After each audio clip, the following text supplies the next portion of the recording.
quote that everyone says, if you want to do something, do it perfectly. But is that really the case in life? In one of my earlier memories, I remember I was painting.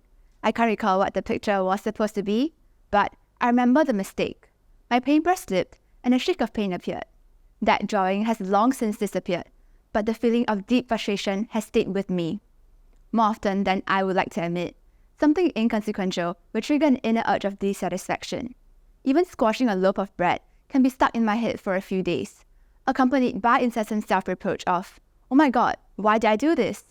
And whenever I fall short of a bigger goal, even when I know achieving it would be near impossible, it will leave me deflated. And that's the thing about perfectionism. It's alluring and unforgiving. Some see perfectionism as a driver of their success, a symbol of their wealth, and in turn, their happiness. And for a few, that might be true. Self-professed perfectionists like Chef Gordon Ramsay and Apple's former CEO Steve Jobs are all at the top of their league. Their unceasing and intense pursuit of perfection have empowered them to hone their talent, build illustrious careers, and amass vast fortunes that indeed make perfectionism seem super valuable. But this isn't the case for most of us. Perfectionism hasn't always made us more accomplished. Rather, it has made us excessively demanding of ourselves and those around us. In fact, perfectionism is a self-defeating way to navigate the world. Everywhere we look, there are omnipresent reminders for us to do much better. Since young, the pursuit of perfectionism has trapped me in a vicious cycle of self-induced setbacks and disproportionate expectations. My critical inner voice often chides me to do the best, which takes the form of me berating myself for binge-watching TV shows or spending time with my family instead of using it to revise for an upcoming test. This breeds a highly motivating, but ultimately exhausting obligation to become a highly idealized version of myself, making me feel more and more dissatisfied with what I have and who I am. Such a perfectionist paradox has been exacerbated by a permanent state of competition in our society.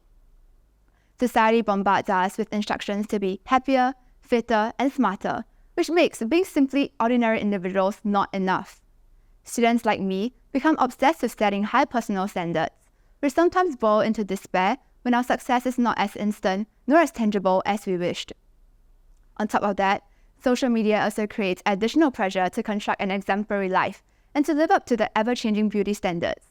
All those glossy feeds of everyone who seem to be living or looking more perfect than you do makes us not only crave validation to meet the established standards and to also trump them. Changing the dimensions of a nose or bust has come to represent the much desired yet unattainable hope of a perfect future.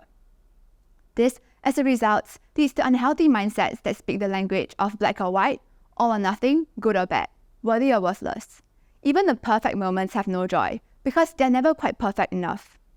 Moreover, it feeds us a feeling of shame that comes from not feeling good enough, smart enough, diligent enough, rich enough, perfect enough.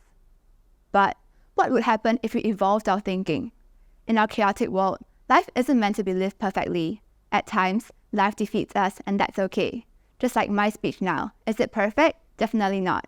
I'm sure I'm going to look back and hope that I added something or left something out.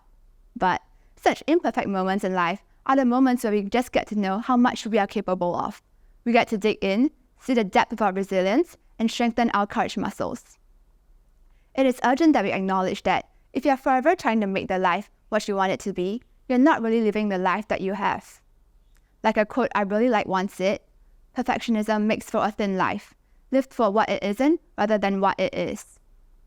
We need to silence that inner critic, that inner judge within us, and in doing so, it's crazy how much joy we can find from getting ourselves off the sidelines of life and to start living our imperfect lives out loud.